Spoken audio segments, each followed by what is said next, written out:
Presiden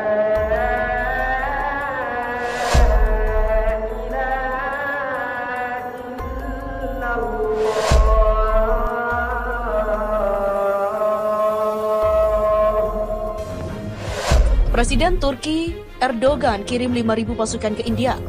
Presiden Turki Recep Tayyip langsung meradang saat mengetahui kabar pembantaian berdarah yang dialami warga Muslim di India beberapa hari lalu. Ia mengatakan lebih dari 30 Muslim telah terbunuh dan lebih dari 250 orang lainnya terluka.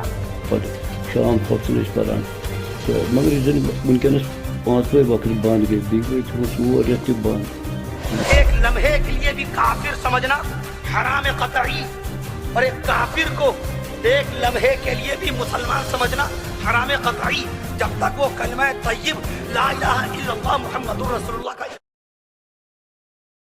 Erdogan kirim 5.000 pasukan ke India. Benarkah Erdogan kirim pasukan ke India karena Muslim dianiaya? Jumat 4 Maret 2020, video dengan narasi bahwa Presiden Turki Recep Tayyip Erdogan mengirim 5.000 tentara ke India beredar di YouTube. Pengiriman pasukan tersebut diklaim sebagai respon Erdogan atas penganiayaan yang dialami oleh kaum Muslim di India.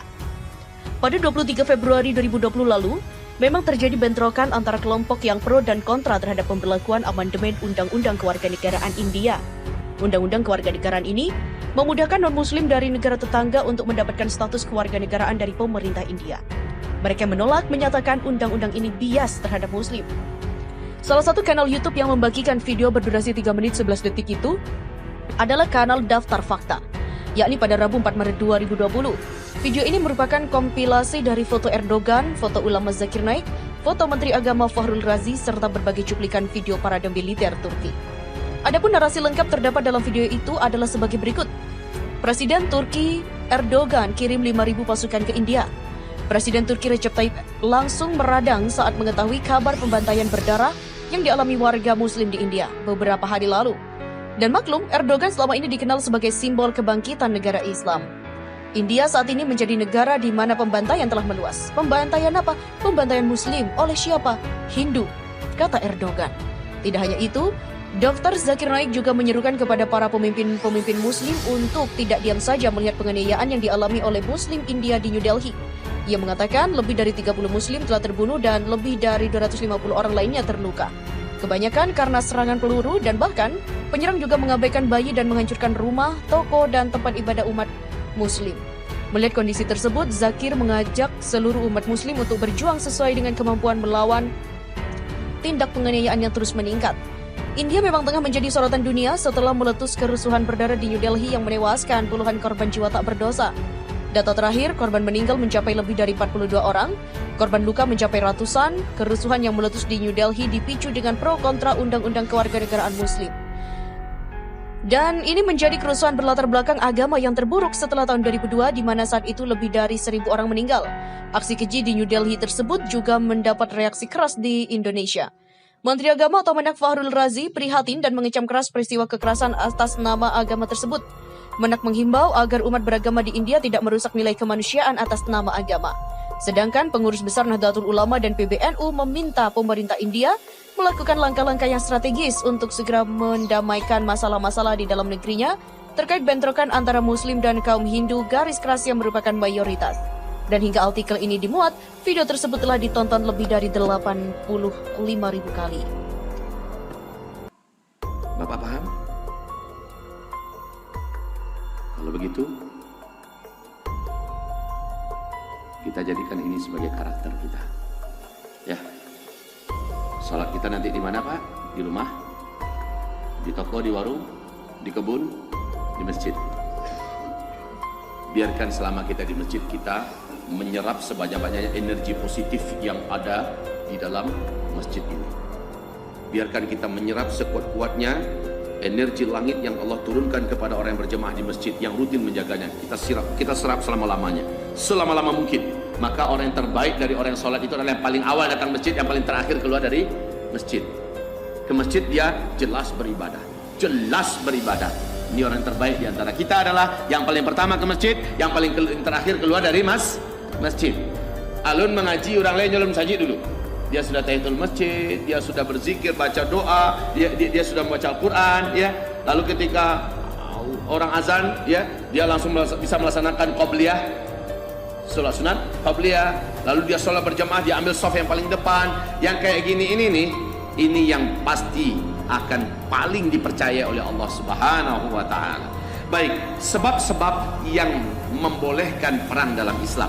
Satu, ini dia sebab yang pertama, di mana tujuan perang dalam Islam. Yang pertama, satu, yaitu untuk melindungi kebebasan untuk berdakwah. Kebebasan berdakwah. Sekarang kebebasan berdakwah masih ada tidak? Masih ada tidak? Maka apakah sudah saatnya kita perang? Belum. Ini kita harus cerdas di sini. Ketika kebebasan berdakwah benar-benar sudah tidak ada, seperti di Uyghur sana, ya, seperti di Rohingya sana, maka seperti di Palestina sana, ya, seperti di Suriah sana, maka kewajiban perang sudah hidup bagi mereka. Tidak mau perang, justru mereka disebut dengan dayus, ya. Sementara dia mampu, dia kuat, dia sehat, dan dia tidak mau menegakkan amalan perintah Allah ini, maka dia termasuk dayus, dan dia tidak akan mencium bau angin surga. Padahal bau angin surga itu akan tercium dari jarak 500 tahun perjalanan. Dakwah ini nggak dipaksakan ya Pak ya. Jadi begini, azan memang masuk waktu kita. Sholat serapi itu dulu. Kita belum lagi kan? Bapak, Ibu, oh Ustaz, kalau begitu benar dong kata orang selama ini bahwa Islam itu disebarkan dengan cara perang.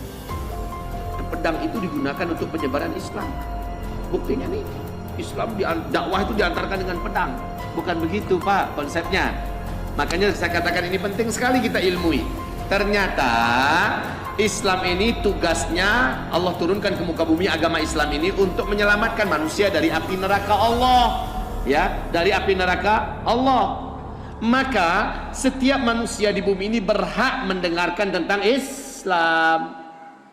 Maka ketika Islam diantarkan ke Eropa dengan dakwah, Islam diantarkan ke Wamena dengan dakwah, Islam diantarkan ke Timur-Timur dengan dakwah, Islam diantarkan kemana saja di bagian penjuru muka bumi ini dengan dakwah.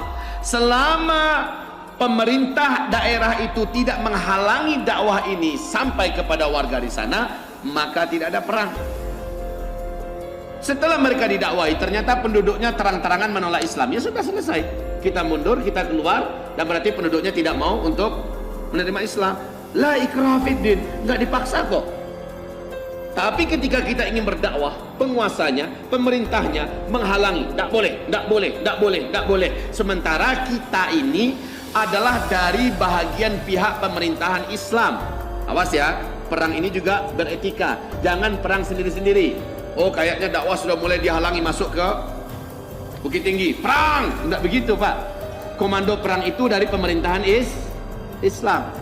Selama pemerintahan Islam belum memandokan, maka tidak ada perang. Jadi dakwahi dulu. Ternyata ada yang menghalangi. Penghalang ini harus dihancurkan. Ketika hancur, dakwahi. Ternyata mereka menolak dakwah kita. Keluarlah kembali. Tidak ada paksaannya Pak ya. Tapi mereka berhak mendengarkan dakwah ini.